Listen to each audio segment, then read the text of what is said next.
ओम शांति। 14 अक्टूबर 2023 के ईश्वरीय महावाक्य। पहले एक नजर मुरली के मुख्य पॉइंट पर। बाबा ने कहा, जो बाप के साथ है उन्हों के लिए यह ज्ञान बरसात है। वेद शास्त्रों में जो ज्ञान है वह सब है भक्ति मार्ग की सामग्री। हमेशा ऐसे समझो, मैं आत्मा हूँ, मुझे बाप का फरमान मिला हुआ है, मुझे याद करो। बच्चों के सिवाय तो और कोई को बाप का फरमान मिल न सके। रियनकार्नेशन ऑफ गॉड, वह हुआ ऊंच ते ऊंच। फिर रियनकार्नेशन ऑफ जगदम्बा, और जगत पिता भी जरूर होने चाहिए। वास्तव में रियनकार्नेशन अक्षर सिर्फ बाप से ही लगता है। सदगति दाता एक ही बाप है। धारणा तब होगी जब निरंतर याद करते रहेंगे।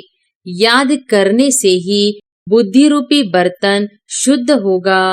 वाह्यात बातें सुनते सुनते बर्तन अशुद्ध बन गया है, उसको शुद्ध बनाना है। बाप का फरमान है, मुझे याद करो तो तुम्हारी बुद्धि पवित्र होगी। और फिर बाबा ने कहा, बाप आकर सभी आत्माओं को फरमान करते हैं कि मुझे याद करो, अपने को अशरीरी समझो, देही अभिमानी बनो। मूल यह बात बाप बिगर कोई समझा नहीं सकते। यह मात पिता जो फिर विष्णु के दो रूप लक्ष्मी नारायण बनते हैं, इसलिए इनको मेरू कहा जाता है। फूल है शिव बाबा, फिर मेरू यह मम्मा बाबा जिनको मात पिता कहते हो। ओम माना अहम आत्मा। बाप भी कहते हैं, अहम आत्मा, परंतु मैं सुप्रीम हूँ, इसलिए मुझे परमात्मा कहा जाता है। बाप अपना परिचय देते हैं, कहते हैं आई एम सुप्रीम सोल, इसलिए उनको परम पिता परमात्मा अर्थात परमात्मा कहा जाता है। और फिर लास्ट में बाबा ने कहा, सालिग्रामों की भी पूजा होती है। जो उत्तम से उत्तम कर्तव्य करते हैं उन्हों की पूजा होती है। और कलयुग में जो अच्छा काम करते हैं उन्हों का यादगार बनाते हैं। देवता वाम मार्ग में गिरते हैं तो उस समय अर्थक्वेक बड़ी जोर से होती है, फिर सब नीचे चला जाता है। बाप ने ही यह नॉलेज दी है और दिव्य दृष्टि से यह चित्र आदि बनवाए हैं। गीता में भी कल्प वृक्ष का कुछ वर्णन है। बच्चों को कहते हैं, हम तुम अभी है, कल्प पहले भी थे और फिर कल्प कल्प मिलते रहेंगे। और अब सुनते हैं महावाक्यों को विस्तार से। मुरली का सार। मीठे बच्चे, आज्ञाकारी बनो। बाप की पहली आज्ञा है, अपने को आत्मा समझ बाप को याद करो। प्रश्न है, आत्मा रूपी बर्तन अशुद्ध क्यों हुआ है? उसको शुद्ध बनाने का साधन क्या है? उत्तर है, वाह्यात बातों को सुनते और सुनाते आत्मा रूपी बर्तन अशुद्ध बन गया है। इसको शुद्ध बनाने के लिए बाप का फरमान है, hear no evil, see no evil. एक बाप से सुनो, बाप को ही याद करो, तो आत्मा रूपी बर्तन शुद्ध हो जाएगा। आत्मा और शरीर दोनों पावन बन जाएंगे। गीत है, जो पिया के साथ है उसके लिए ज्ञान की बरसात है। ओम शांति। ओम शांति का अर्थ तो बच्चों ने समझा हुआ है। बच्चों को घड़ी घड़ी पॉइंट्स दी जाती है। जैसे घड़ी घड़ी कहा जाता है, बाप और वर्षे को याद करो। यहाँ कोई मनुष्य की याद नहीं है। मनुष्य मनुष्य की व किसी देवता की याद दिलाएंगे। पारलौकिक बाप की याद कोई दिला न सके, क्योंकि बाप को कोई जानते नहीं। यहाँ तुमको घड़ी घड़ी कहा जाता है, अपने को आत्मा समझ बाप को याद करो। जैसे बाप को बच्चे होते हैं तो सब समझ सकते हैं यह बाप से वर्षा लेने आया है। फिर उनको बाप और वर्षा याद रहता है। यहाँ भी ऐसे है, जरूर बच्चे बाप को जानते नहीं हैं, इसलिए बाप को आना पड़ता है। जो बाप के साथ है उनके लिए यह ज्ञान बरसात है। वेद शास्त्रों में जो ज्ञान है वह सब है भक्ति मार्ग की सामग्री। जप तप दान पुण्य संध्या गायत्री आदि जो कुछ करते हैं वह सब है भक्ति मार्ग की सामग्री। सन्यासी भी भक्त हुए, पवित्रता बिगर कोई शांति धाम में जा नहीं सकते, इसलिए वह घर बार छोड़ जाते हैं। परंतु सारी दुनिया तो ऐसे नहीं करेगी। उन्हों के इस हठयोग की भी ड्रामा में नोंद है। तुम बच्चों को राजयोग सिखलाने कल्प कल्प एक ही बार आता हूँ। मेरा और कोई अवतार होता नहीं है। रियनकार्नेशन ऑफ गॉड वह हुआ ऊंचते ऊंच। फिर रियनकार्नेशन ऑफ जगदम्बा और जगत पिता भी जरूर होने चाहिए। वास्तव में रियनकार्नेशन अक्षर सिर्फ बाप से ही लगता है। सदगति दाता एक ही बाप है। यूं तो हर एक चीज फिर से रियनकार्नेट होती है। जैसे अभी भ्रष्टाचार है तो कहेंगे भ्रष्टाचार रियनकार्नेट हुआ है, फिर से भ्रष्टाचार हुआ है, फिर से श्रेष्ठाचार आएगा। रियनकार्नेट तो हर चीज का होता है। अभी पुरानी दुनिया है, फिर नई दुनिया आएगी। नई दुनिया के बाद कहेंगे फिर से पुरानी दुनिया आनी है। यह सब बातें बाप बैठ समझाते हैं। जब यहाँ बैठते हो तो हमेशा ऐसे समझो मैं आत्मा हूँ, मुझे बाप का फरमान मिला हुआ है, मुझे याद करो। बच्चों के सिवाय तो और कोई को बाप का फरमान मिल न सके। फिर बच्चों में कोई तो आज्ञाकारी होते हैं, कोई आज्ञा न मानने वाले भी होते हैं। बाप कहते हैं, हे आत्माएं, तुम मेरे साथ बुद्धि का योग लगाओ। बाप आत्माओं से बात करते हैं और कोई विद्वान पंडित आदि ऐसे नहीं कहेंगे कि मैं आत्माओं से बात करता हूँ। वह तो आत्मा सो परमात्मा समझ लेते हैं। वह है रॉन्ग। तुम बच्चे जानते हो कि शिव बाबा इस शरीर द्वारा हमें समझा रहे हैं। शरीर बिगर तो एक्ट हो न सके। पहले पहले तो यह निश्चय चाहिए। निश्चय बिगर तो कुछ भी बुद्धि में नहीं बैठेगा। पहले निश्चय चाहिए कि हम आत्माओं का बाप वह निराकार परमपिता परमात्मा है और साकार में है प्रजापिता ब्रह्मा।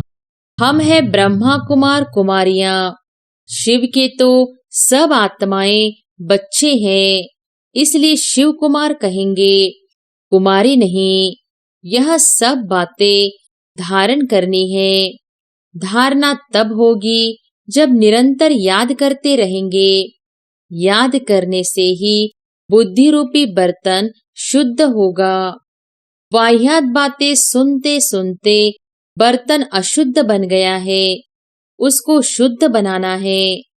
बाप का फरमान है, मुझे याद करो तो तुम्हारी बुद्धि पवित्र होगी। तुम्हारी आत्मा में खाद पड़ गई है, अब पवित्र बनना है। सन्यासी कहते हैं आत्मा निर्लेप है। बाप कहते हैं आत्मा में ही खाद पड़ी है। श्री कृष्ण की आत्मा और शरीर दोनों पवित्र है। दोनों पवित्र सिर्फ सतयुग में ही होते हैं, यहाँ तो हो नहीं सकते। तुम आत्माएं नंबरवार पवित्र होती जा रही हो, अभी पवित्र बनी नहीं है। कोई भी पवित्र नहीं है, सब पुरुषार्थ कर रहे हैं। अंत में नंबरवार सबकी रिजल्ट निकलेगी। बाप आकर सभी आत्माओं को फरमान करते हैं कि मुझे याद करो, अपने को अशरीरी समझो, देही अभिमानी बनो। मूल यह बात बाप बिगर कोई समझा नहीं सकते।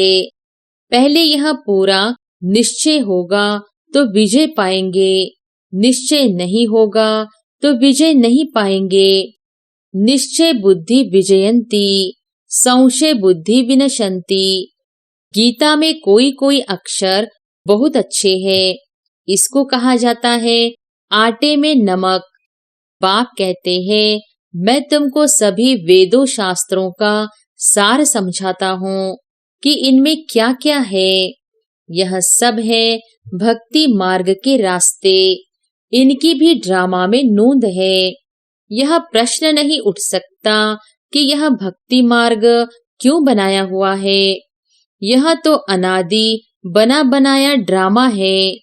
तुमने भी इस ड्रामा में बाप से स्वर्ग के मालिक बनने का वर्षा अनेक बार लिया है और लेते रहेंगे। कभी अंत नहीं हो सकता। यह चक्र अनादि फिरता ही रहता है। तुम बच्चे अभी दुग्धाम में हो, फिर शांति धाम में जाएंगे, शांति धाम से सुखधाम में जाएंगे, फिर दुग्धाम में आएंगे। यह अनादि चक्र चलता ही रहता है। सुखधाम से दुखधाम आने में तुम बच्चों को 5000 वर्ष लगते हैं, जिसमें तुम 84 जन्म लेते हो। सिर्फ तुम बच्चे ही 84 जन्म लेते हो, सब नहीं ले सकते। यह बेहद का बाप तुमको डायरेक्ट समझा रहे हैं और बच्चे फिर मुरली सुनेंगे व पढ़ेंगे या टेप सुनेंगे। टेप भी सब नहीं सुन सकते। तो पहले पहले तुम बच्चों को उठते बैठते इसे याद में रहना है। मनुष्य तो माला फेरते राम राम जपते हैं, रुद्राक्ष की माला कहते हैं ना।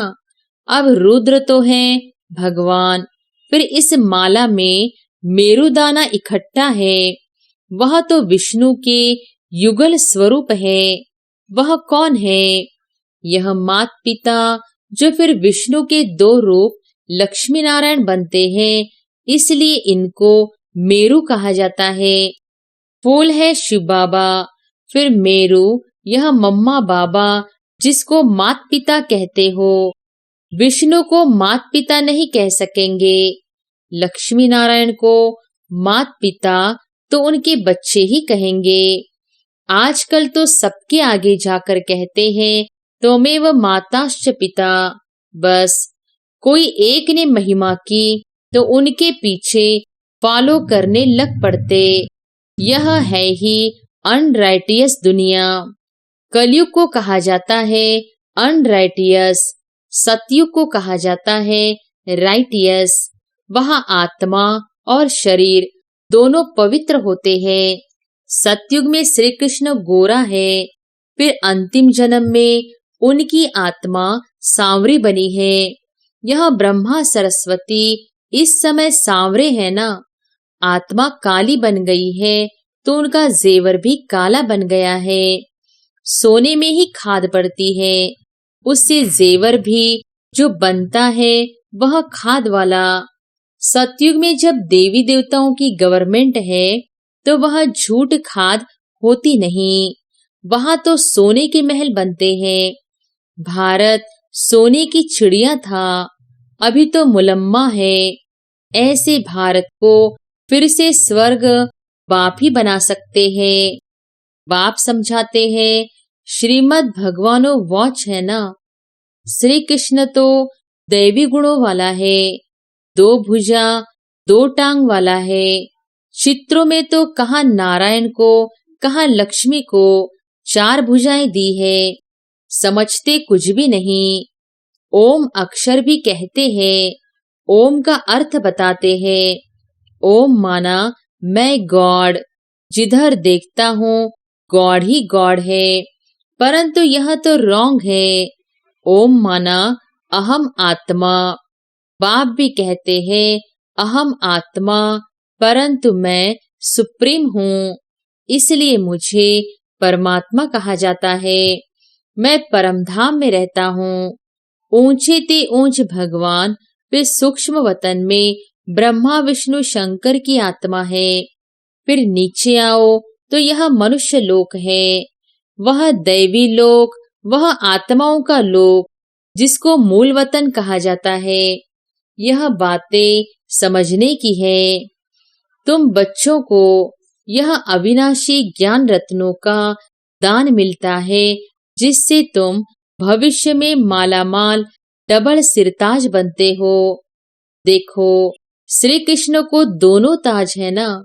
फिर वही बच्चा चंद्रवंशी में आता है तो 2 कला कम हो जाती है। फिर वैश्य वंशी में आएंगे तो और 4 कला कम हो जाएगी। फिर लाइट का ताज उड़ जाएगा, बाकी रत्न जड़ित ताज रहेगा। फिर जो अच्छा दान पुण्य करते हैं उनको एक जन्म के लिए अच्छी राजाई मिलती है। फिर दूसरे जन्म में भी अच्छा दान पुण्य किया तो फिर भी राजाई मिल सकती है। यहाँ तो तुम 21 जन्मों के लिए राजाई पा सकते हो। मेहनत करनी पड़ती है। तो बाप अपना परिचय देते हैं, कहते हैं आई एम सुप्रीम सोल। इसलिए उनको परम पिता परम आत्मा अर्थात परमात्मा कहा जाता है। तुम बच्चे उस सुप्रीम को याद करते हो। तुम हो सालीग्राम, वह है शिव। शिव का बड़ा लिंग और सालीग्राम मिट्टी के बनाते हैं। यह कौन सी आत्माओं का यादगार बनाते हैं, यह भी कोई नहीं जानते। तुम शिव बाबा के बच्चे भारत को स्वर्ग बनाते हो, इसलिए तुम्हारी पूजा होती है। फिर तुम देवता बनते हो, तब भी तुम्हारी पूजा होती है। शिव बाबा के साथ तुम इतनी सर्विस करते हो, इसलिए सालीग्रामों की भी पूजा होती है। जो उत्तम से उत्तम कर्तव्य करते हैं उन्हों की पूजा होती है, और कलयुग में जो अच्छा काम करते हैं उन्हों का यादगार बनाते हैं। कलप कलप बाप तुम बच्चों को सारे सृष्टि चक्र का राज समझाते हैं, अर्थात तुमको स्वदर्शन चक्रधारी बनाते हैं। स्वदर्शन चक्र विष्णु को नहीं हो सकता, वह तो देवता बन गया। यह ज्ञान सारा तुमको है। फिर लक्ष्मी नारायण बनेंगे तो यह ज्ञान नहीं रहेगा, वहां तो सब सदगति में है। तुम बच्चे यह ज्ञान अभी ही सुनते हो, फिर राजाई पा लेते हो। स्वर्ग की स्थापना हो गई, फिर ज्ञान की दरकार नहीं रहती। बाप ही आकर अपना और रचना का पूरा परिचय देते हैं। सन्यासियों ने माताओं की निंदा की है, परंतु बाप आकर माताओं को उठाते हैं। बाप यह भी समझाते हैं कि यह सन्यासी न होते तो भारत कामचिता पर बैठ एकदम खाक हो जाता। जब देवी देवता वाम मार्ग में गिरते हैं तो उस समय अर्थक्वेक बड़ी जोर की होती है, फिर सब नीचे चला जाता है और खंड आदि तो होते नहीं, भारत ही होता है। इस्लामी आदि तो पीछे आते हैं, तो फिर वह सतयुग की चीजें यहाँ रहती नहीं। तुम जो सोमनाथ का मंदिर देखते हो वह कोई बैकुंठ का नहीं है, यह तो भक्ति मार्ग में बना है, जिसको मोहम्मद गजनवी आदि ने लूटा। बाकी देवताओं के महल आदि सब अर्थक्वेक में गायब हो जाते हैं। ऐसे नहीं कि महल के महल नीचे गए हैं, वही फिर ऊपर आ जाएंगे, नहीं, वह तो अंदर ही टूट फूट सड़ जाते हैं। फिर उसी समय खोदते हैं तो कुछ न कुछ मिलता है, अभी तो कुछ भी नहीं मिलता है। शास्त्रों में कोई यह बातें नहीं है। सदगति दाता है ही एक बाप। पहले पहले तो यह निश्चय चाहिए, निश्चय में ही माया विघ्न डालती है। कहते हैं भगवान कैसे आएगा? अरे शिव जयंती है तो जरूर आए होंगे। बाप ने समझाया है, मैं बेहद के दिन और बेहद की रात के संगम पर आता हूँ। यह कोई नहीं जानते कि किस समय आता हूँ। तुम बच्चे जानते हो, बाप ने ही यह नॉलेज दी है और दिव्य दृष्टि से यह चित्र आदि बनवाए हैं। गीता में भी कल्प वृक्ष का कुछ वर्णन है। बच्चों को कहते हैं, हम तुम अभी है, कल्प पहले भी थे और फिर कल्प कल्प मिलते रहेंगे। मैं कल्प कल्प तुमको यह ज्ञान दूंगा तो चक्र भी सिद्ध होता है, परंतु तुम्हारे सिवाय कोई समझ न सके। यह सारे सृष्टि चक्र का चित्र है, जरूर कोई ने बनवाया है। बाप भी इस पर, बच्चे भी इस पर समझाते हैं। अच्छा, मीठे मीठे सिके लधे बच्चों प्रति मात पिता बाप दादा का याद प्यार और गुड मॉर्निंग।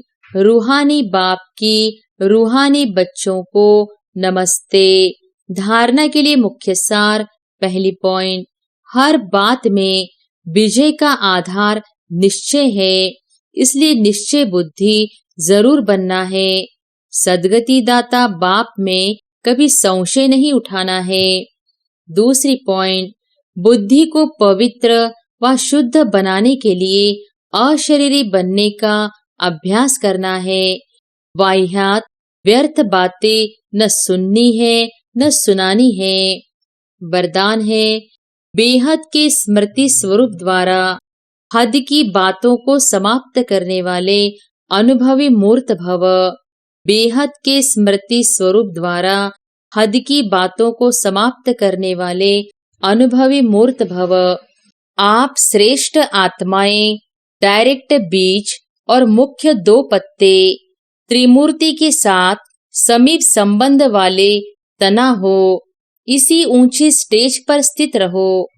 बेहद के स्मृति स्वरूप बनो तो हद की व्यर्थ बातें समाप्त हो जाएंगी। अपने बेहद के बुजुर्गपन में आओ तो सदा सर्व अनुभवी मूर्त हो जाएंगे। जो बेहद के पूर्वजपन का ऑक्यूपेशन है, उसको सदा स्मृति में रखो। आप पूर्वजों का काम है अमर ज्योति बन अंधकार में भटकती हुई आत्माओं को ठिकाने पर लगाना। स्लोगन है, किसी भी बात में मूंझने के बजाय मौज का अनुभव करना ही मस्त योगी बनना है। अच्छा, ओम शांति।